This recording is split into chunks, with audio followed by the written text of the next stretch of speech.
अथ अष्टमोऽध्यायः श्रीमद्भागवतम प्रथम स्कंद 8वें अध्याय का प्रथम श्लोक। शुद्धवाच अथ ते संपरेतां स्वानाम् उदकम् इच्छतां दातुं सकृष्ण गंगायां पुरस्कृत्य ययुः स्त्रियः। शुद्धवाच अथ ते संपरेतानां स्वानाम् उदकमिच्छताम् अथ ते संपरेतानां स्वानाम् उदकमिच्छताम् दातुं सकृष्णा गंगायां पुरस्कृत्य ययुः स्त्रियः। श्रुतोवाच अथ ते संपरेतानां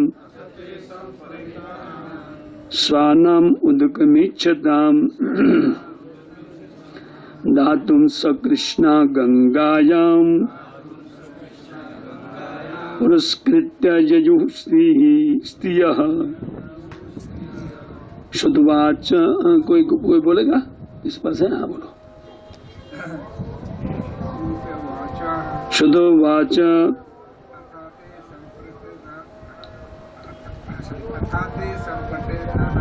अथ ते संपरेतानां स्वानाम् उदकमिच्छताम् दातुं सकृष्ण गंगायां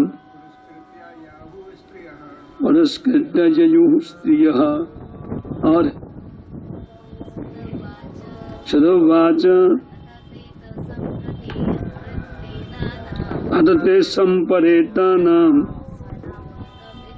स्वानाम् उदकमिच्छताम् दातुं सकृष्ण गंगायां पुरस्कृत्य ययुः स्त्रियः। शुद्धवाच श्री सुत गोस्वामी ने कहा अथः, एक दूसरी कथा के लिए शब्द प्रयोग होता है।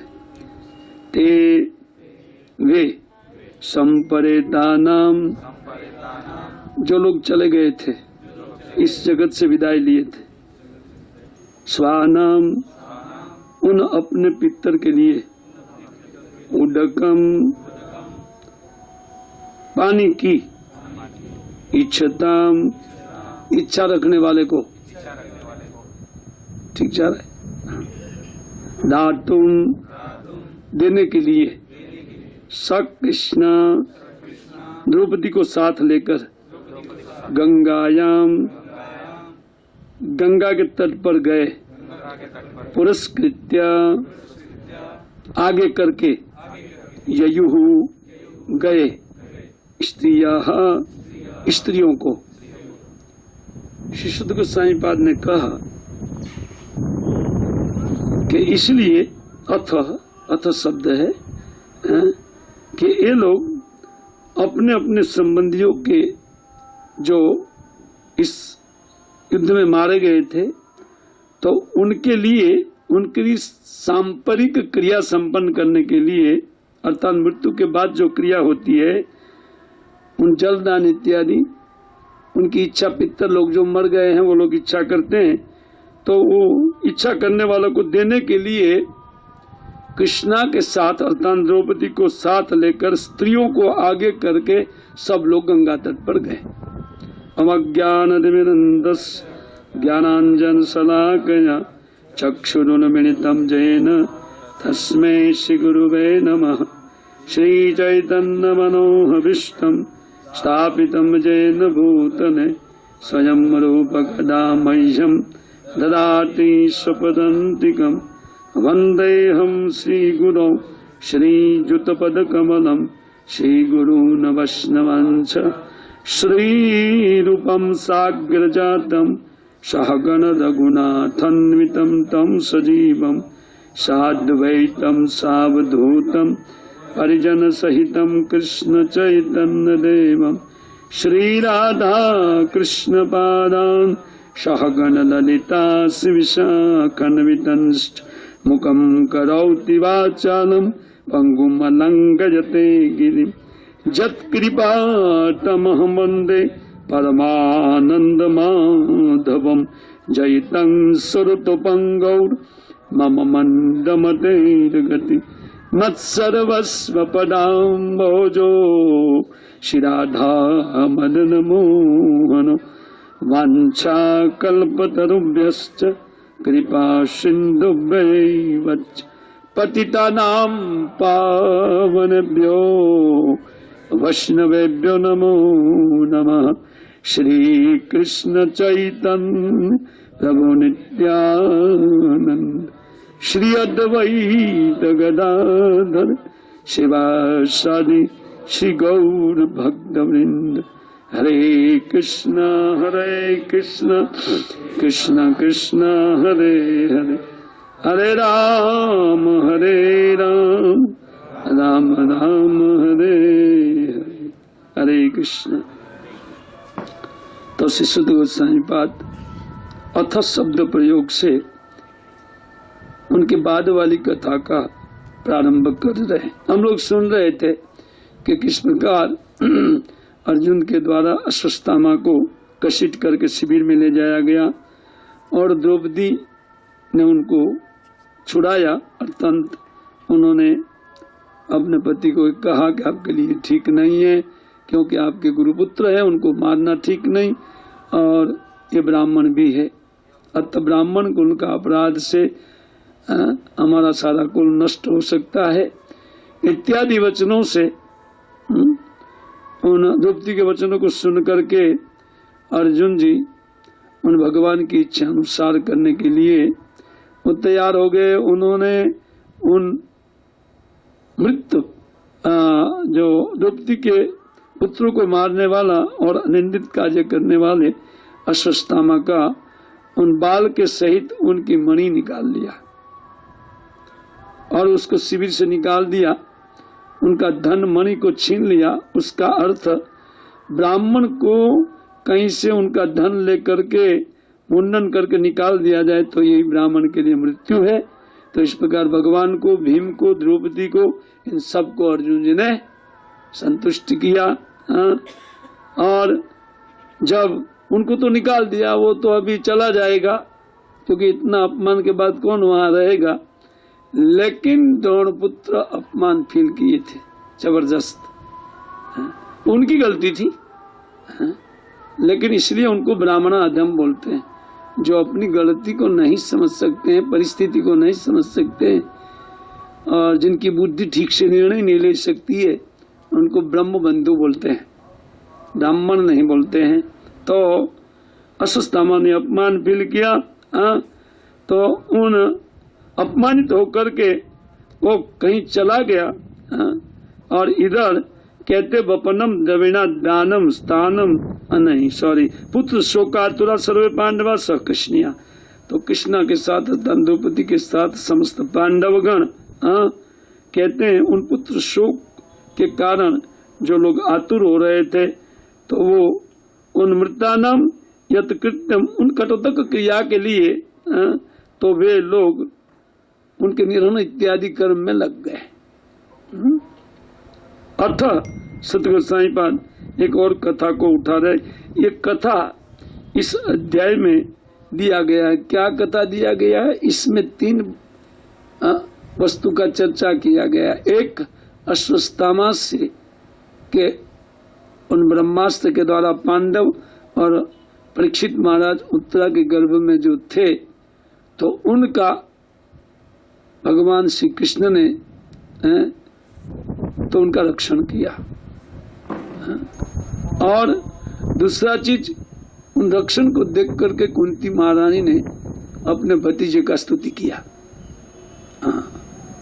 और तीसरा, इस अध्याय में ये भी बताया जाएगा कि महाभारत के युद्ध के पश्चात जो इतना लोगों का मृत्यु हुआ, उनका भार अपने सिर पर लेते हुए युधिष्ठिर महाराज शोक से अभिभूत हो गए। ये 3 बातें ये 3 चर्चा इसमें की गई है इस अध्याय में। इसको कहने के लिए श्री शुद्ध गोस्वामी पाद नैमिषारण्यक ऋषि मुनियों को कहते हैं कि अतत्ते संपरितानाम, जो लोग इस युद्ध में मारे गए थे, जिनका डेथ हो गया, मृत्यु हो गया था, तो कहते स्वानम उदकम इच्छताम, वो लोग को पिंडदान जल देने के लिए जो लोग इच्छा रखते हैं मृत्यु के बाद कि हमारे परिवार वाले हमको जलदान देंगे, तो इनको पूरी करने के लिए तो कृष्णा के साथ, द्रौपदी के साथ स्त्रियों को आगे करके वो गंगा तट पर गए। ये लौकिक आचार है, स्त्रियों को आगे करके चलना एक आचार्य लिख रहे, लौकिक आचार है। क्योंकि जहाँ किसी का मृत्यु होता है, किसी का इस प्रकार जो डेथ होता है, तो उनके बाद स्त्री आगे चलती है, पुरुष पीछे चलते हैं। लेकिन सामान्य जुलूस जो निकलता है, शोभा यात्रा इत्यादि, उसमें पुरुष आगे चलते हैं, स्त्रियां पीछे चलती है। इससे कहते हैं कि वो सब गंगा तट पर गए। तो सुनिश्चित जो लोग अपने कुल का कोई व्यक्ति का डेथ हो जाता है तो अपेक्षा करते हैं कि मेरे उन पीछे उन कुल के लोगों के द्वारा मुझे जलदान मिलेगा। मृत्यु के बाद ये जो क्रिया होती है उनमें ये पिंडोदक क्रिया और जलदान ये मुख्य वस्तु है। वो गाय के पूंछ पर जल देने मात्र से, या गंगा का जल लेकर के गंगा में समर्पित करने से वो जल उनको जाता है। वो जल उनको उनके भोग के रूप में मिलता है। इसलिए जीव इच्छा रखते हैं कि हमारे परिवार का कोई व्यक्ति हमें जल दे। पर यहाँ तो कलयुग में जीते जी लोगों को जल मिलना मुश्किल होता है पुत्र से। इसी बात को शाहजहां ने बताया था, जिन्होंने ताजमहल बनाया ना, उन्होंने अपने पिता को बंदी बना करके ताजमहल के सामने कैद किया था कि वो देखता रहे, उनको देख देख करके मरता रहे। उनके बेटे ने, औरंगजेब ने, वो जो महा अत्याचारी भयानक व्यक्ति था मुगल साम्राज्य में, वो सबसे खतरनाक व्यक्ति था, तो वो अपने पिता को कैद करके राज्य प्राप्त किया था, कैप्चर किया था और पिता को जेल में डाला था। और जब उनको बहुत प्यास लगती थी तो 4-5 दिन तक पानी नहीं देता था, और बहुत प्यास लगती थी तो वो खुद जाता था जेल में, या मर जाएगा, तब वो लोटे से उन जल को डालते थे उनके दूरी पर, उनको बांधा था वहां दूरी पर, और वो गिड़गिड़ाता था, बेटा थोड़ा जल दे दे, थोड़ा जल, बहुत प्यास लगा है, मैं प्यासा हूँ। तो ठहाका मारा हंस करके लोटे को उधर गिरा देता था, उनको नहीं देता था। तब वो बोला कि अभी मैं अल्लाह से प्रार्थना करूंगा कि मुझे हिंदू परिवार में जन्म दे, मृत्यु के बाद भी जहां जल दिया जाता है तुम जीते जी देते नहीं हो। उनका वाक्य, एक मुस्लिम का वाक्य। तो हमारा संस्कृति अति महान है, कोई कितना भी प्रहार करे, लेकिन हमारे माइंड में हमारा संस्कृति के प्रति जो आदर है, वो आदर वैसा का वैसा बना, उल्टा बढ़ना चाहिए। इस सारी बातों को जान करके कि किस प्रकार उन मृत व्यक्ति को भी जहाँ जल दिया जाता है, कितनी बड़ी श्रद्धा आस्था शास्त्रों में इस संस्कृति को देने में मिली है। हम लोग उसी संस्कृति से आए हैं, इसलिए तो आज भागवती कथा हम लोग को मिल रही है। इसी के गिफ्ट स्वरूप श्रीमद् भागवत मिलता है। जब ऐसा पुण्य कार्य करते हैं कि मरे हुए अपने पितर को जो पिंड दान और कटोदक क्रिया इत्यादि करते हैं, तो भगवान की आज्ञा का हम लोग पालन करते हैं, क्योंकि भगवान के द्वारा ये क्रिया स्थापित है और भगवान प्रसन्न होते हैं कि जब ये क्रिया करता है तो चलो थोड़ा भागवत में बैठने का अधिकार दे दो, एक बार अगर चांस लगा दे तो ठीक से उठ जाए तो उठ जाएगा। जैसे हम लोग को इसी प्रकार कोई न कोई पुण्य के फल स्वरूप हम लोग आकृष्ट होते हैं भागवतम के प्रति, या भगवान के भक्त श्रील प्रभुपाद महाराज जैसे साधु की संगति के कारण भी व्यक्ति आकृष्ट होता है, उनके प्रवचनों को सुन करके भी आकृष्ट होता है। कुछ भी हो, खैर शुद्ध गोस्वामी पाद कहते हैं कि तेर निनियो उदकम सर्वे विलप्य च भृशम पुनः आप्लुता हरिपादाब जरजह पुत शरीर जले।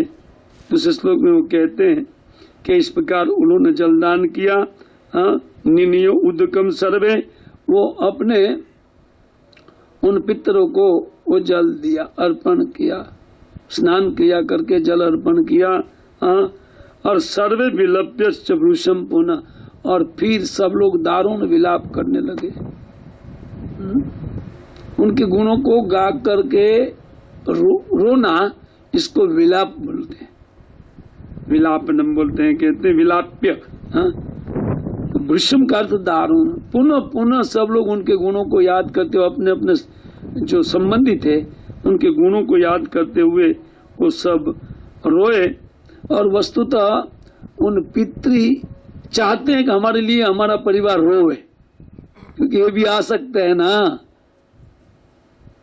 वो कोई हमारे लिए रोए तो इससे उनको सुख मिलता है ना। कोई तो हमारा इस जगत में है। भगवान को भूला हुआ जीव नाना प्रकार के आश्रय से बचना चाहता है।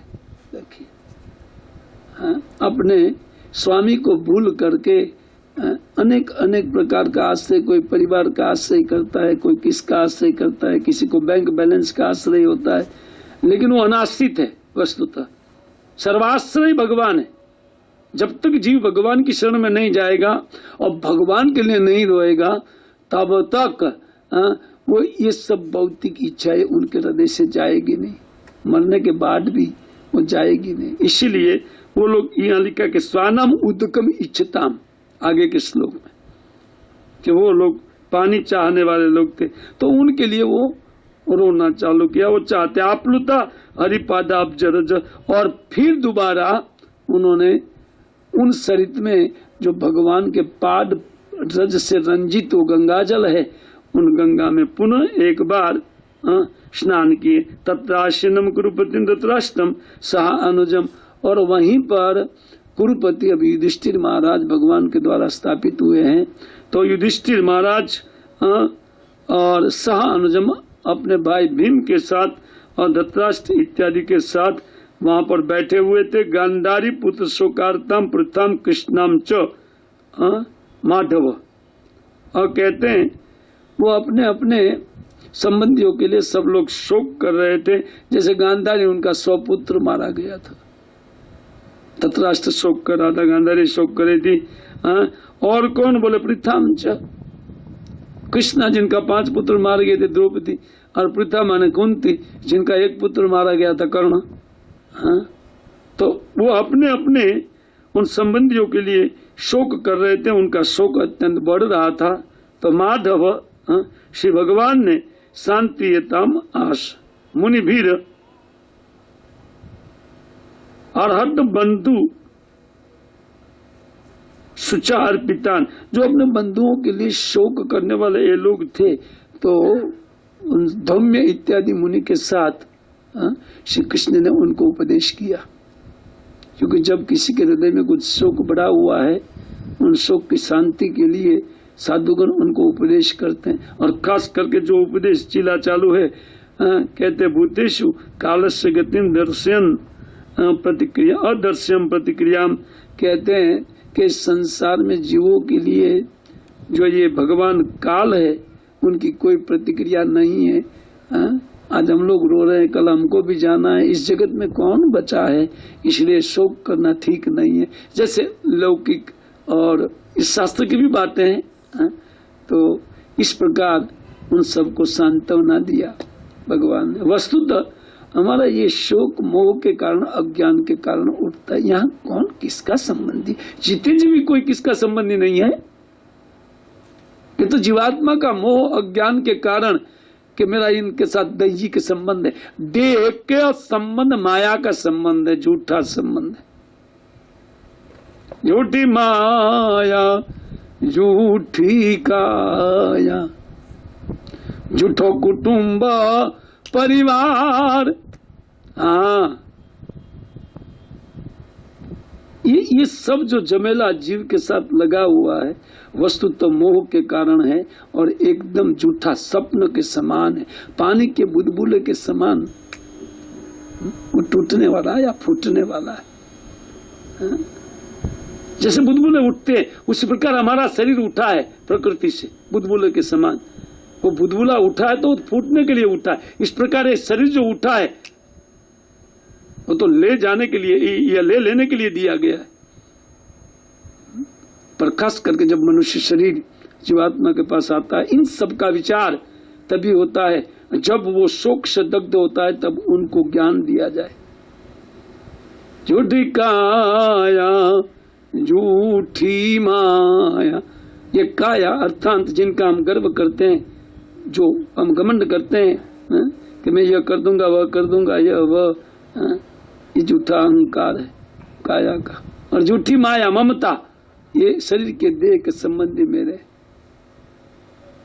और ये सब कुटुंब परिवार इत्यादि सब झूठे। साचू कहूं छु जदा झूठू माने तो तारा, मुआ कुटुंब ने हम भाई तू भजील ने किरतार। दास सतार, सतार दास कहते हैं कि ये सब झूठा जमेला है। अगर तुम उनको झूठ मान रहे तो तुम्हारे परिवार वाले जो गुजर गए उनको याद कर, वो कहाँ गए सब, क्या तेरा रह गया? जो सब चले गए उनमें से कौन तेरा था? इसके ऊपर विचार करो और विचार करके कीर्तन का भजन करो, भगवान का भजन करो। वही काल पुरुष के रूप में सर्वत्र वो सब के ऊपर उनका प्रहार है। जो भजन नहीं करने वाले हैं तो उनके आयुष्य को एक साइड से काल काटता है, लेकिन भजन करने वाले आयुष्य को टच नहीं करता है। अमृतम प्रयश्चत मृत्युम अमृतम एवच्च तस्य वीर्यानि गायत। परीक्षित महाराज प्रार्थना किए थे, हम लोग संडे श्लोक को पाठ कर रहे थे मंदिर में, याद कीजिए। क्या आप उन अंतर्यामी पुरुष श्री कृष्ण का वीर्यता का गान कीजिए, जो सबके भीतर और सबके बाहर भी है और सबको मृत्यु और अमरत्व देने वाले हैं। किसको अमरत्व देते हैं? जो उनकी कथा कीर्तन उनका नाम जप करते हैं, उनको वो अमरत्व प्रदान करने वाले हैं। और बहिर्काल रूपे और भीतर अंतर्यामी रूपे जो ये इच्छा करता है उनको पुनः पुनः साधु संगति में वो डालता है या साधु को उनके पास भेजता है। अंतर्यामी का काम है। चैत्य गुरु के रूप में भगवान प्रत्येक हृदय में विराजमान है, और हमको जो ये संगति मिल रहा है वो भगवान का अरेंज है। क्योंकि हम कुछ चाहे कि नहीं, हमको साधु संगति या हमें कुछ सत्य बात को समझना है, तब वो साधु के पास भेज देते हैं। इसको चैत्य गुरु परमात्मा कहते हैं। और बहिर्च काल रूपेण, और बहिर्काल के रूप में उनका कार्य, जो ये काम नहीं करते हैं और जो माया में भटक रहे हैं उनके लिए कालश्च मृत्युम ददाति, उनको मृत्यु देते हैं। कौन जीता इस संसार में? श्री भगवान अपने प्रवचन में कहते हैं माधव न भूतेषु कालस्य गतिम दर्शन अदर्शन प्रतिक्रिया में, कहते हैं देखा जाता है कि इस संसार में जो देहधारी जीव है तो वो कौन व्यक्ति काल से बचा? तुम काल की प्रतिक्रिया से कौन बच सकता है? सब काल के गाल में पड़े हुए। आज हम इनके लिए रो रहे हैं, कल हमारे लिए कोई रोएगा, और परसों हमारा जो कहलाएगा उनके लिए कोई रोएगा। उनका कहलाने वाला यहाँ कोई किसका नहीं है। ऐसा समझते हुए व्यक्ति को अपने चित्त को वैराग्य में स्थापित करना चाहिए, और जब तक मृत्यु नहीं आता है तब तक उपाय कर लेना चाहिए। हरे कृष्ण कृष्ण कृष्ण हरे हरे, हरे राम राम राम हरे हरे। सांत्वयम आस, इस प्रकार श्री कृष्ण ने उनको सांत्वना दिया। उन धौम्य मुनि के साथ दोनों मुनि भी बता रहे कुछ बातें कृष्ण बता रहे थे। उसी प्रकार ये इन सबको सांत्वना प्रदान किया। साधित्वा अजात शत्रु और स्वम राज्यम कितवे अहर्तन और घातित्वार्थो राज्य कच स्पर्श क्षतायुष। अगले श्लोक में वो बता रहे 5वें श्लोक में कि इस प्रकार जो अजात शत्रु, जिनका कोई शत्रु नहीं था, ऐसे युधिष्ठिर महाराज का भी इस संसार में शत्रु के रूप में दुर्योधन ने काम किया। अजात शत्रु का अर्थ जिनके शत्रु ने जन्म नहीं लिया है। युधिष्ठिर महाराज दुर्योधन को दुर्योधन नहीं बोलते थे, सुयोधन बोलते थे, क्योंकि दुर्योधन नाम ही दुष्ट नाम है, दुर्योधन। इसलिए उनको सुयोधन करके बोलते थे, कभी दुर्योधन नहीं बोल, और कभी अपना शत्रु नहीं माना था। इसलिए वो जब वो गंधर्व चित्ररथ वो जाकर के ले जा रहा था, पकड़ करके उन बोलते हैं ऊपर आकाश में ले जाकर के उनको मार दूंगा। तब युधिष्ठिर महाराज को पता चला, जब वन में भटक रहे थे, उन्हीं के कारण, दुर्योधन के कारण वन भटक रहे थे, उनका राज्य छीन लिया था, यही बात को बता रहे। लेकिन किस पर भी युधिष्ठिर महाराज अजात शत्रु, वो कोई किसी को कोई कंप्लेन नहीं करते थे, वो अपने दुर्भाग्य पर रोते थे। जब भी वो रोते थे वो ये सोच करके करे मेरा दुर्भाग्य कितना महान है, दुर्दैव महान है। और दुर्भाग्य नहीं होता तो ये लोग ऐसा, और हम लोग तो थोड़ा विपत्ति हुआ, किसने किया क्या, ये जो कुछ भी होता है व्यक्ति के कर्म के कारण होता है, लेकिन व्यक्ति की उंगली दूसरी, लेकिन 3 अपनी ओर है, उसको नहीं देख रहा। एक दूसरे को दिखा रहा, बेटा 3 तेरी ओर, ये तेरा कर्म है, इसका नहीं है, इसलिए 3 तेरी ओर है और 1 दूसरे की ओर है। हमारा अपना कर्म दूसरे का रूप लेकर के हमको दुख देता है। धर्मराज इसी बात को बोलते थे। इसलिए दुर्योधन को पकड़ करके ले जा रहे थे चित्ररथ। तो भीम को बोला, जाओ भीम जाओ कुछ। भीम बोला ठीक हुआ, मैं नहीं जाऊंगा। बोला ठीक हुआ, अपना तो कांटा निकल रहा है ना बिना लड़ाई। बोले नहीं, ये कौरव वंशी है, हमारा भीतर का मामला है, भीतर है, लेकिन जब दूसरा कोई अटैक करता है, हमारे परिवार वाले का रक्षण करने। बोला अर्जुन तुरंत गांडी उठाया। और चित्ररथ उनका मित्र था, स्वर्ग में गए थे उसी टाइम से, उन यक्ष उनका मित्र बन गया था अर्जुन जी का। ये महाभारत में सारी कथा है। तो वो उनको बोला चित्ररथ, छोड़ दे, भैया मना कर रहे हैं। बोले नहीं, ये अपराध किया है, केवल आपके लिए नहीं पकड़ा है इसको जो मैंने पकड़ा है वस्तु तो वो अर्जुन के लिए पकड़ा था। बोले परेशान करता है और हमारा भी अपराध। वो यक्ष सरोवर में स्नान करके यक्षों को मारा था ये लोग ने। वहीं पर सरोवर यक्ष का था और वहीं पर जाकर के स्नान कर रहे थे और घूम रहे थे अगल बगल में नंगा लड़कियों के साथ, दुर्योधन इत्यादि। और पांडवों को दिखाने के लिए हम लोग के कितने पास ऐश्वर्य है, हम लोग आनंद में, तुम लोग दुखी हो, और दुखी तुम लोग कितने हो, पांडव सुखी है। लेकिन लोग दिखाना चाहते तो लोग दिखा रहे थे। और उसी समय यक्ष ने आकर के पकड़ लिया चित्ररथ ने और उठा करके अंतरिक्ष में चला। तो अर्जुन बोला तुम उतरता है कि नहीं? बोला नहीं, उतरेगा तो क्या करेगा, वो तो मित्र था। क्या करके देखना है तो देखो। फिर छट छट छट छट छट छट तीर मारा, उनके हाथ में तीर आ गया तो खींचा रथ को और नीचे गिराया। अर्जुन था। उनको परास्त करके दुर्योधन को लेकर के गए। फिर भी दुष्ट दुर्योधन वहां अपने को अपमानित समझा, अरे बचाया है। इसी प्रकार इसको भी देखिए, अश्वत्थामा को छोड़ दिया गया गुरुपुत्र समझ करके, ब्राह्मण समझ करके, लेकिन इस पर भी ये सब इकट्ठा हो गए थे, ये सब एक साइड में, तभी तो युद्ध हुआ ना। सब ऐसे ही दुष्टों का समाज इकट्ठा हो गया था। भीष्म पितामह द्रोणाचार्य इत्यादि को वहां रखा था, क्योंकि नहीं तो युद्ध नहीं करते थे और लड़ाई नहीं होने से भगवान जो चाहते थे पृथ्वी का भारण करना, वो नहीं होता था। इसलिए भगवान के कार्य में सहयोग के लिए वो लोग प्रतिपक्ष में थे दोनों। सारी बातें, बहुत सारी बातें। तो कहते हैं कि साधित्वा अजात शत्रु, जिनका कोई शत्रु ने जन्म लिया, ऐसे युधिष्ठिर महाराज के भी इस संसार में शत्रु के रूप में उनका भाई चचेरा ये दुर्योधन, वो कहते कैजनन कितवेर हतम राज्यम स्वम, उनका राज्य धोखे से ले लिया गया था। शकुनी के पिता की हड्डी का पास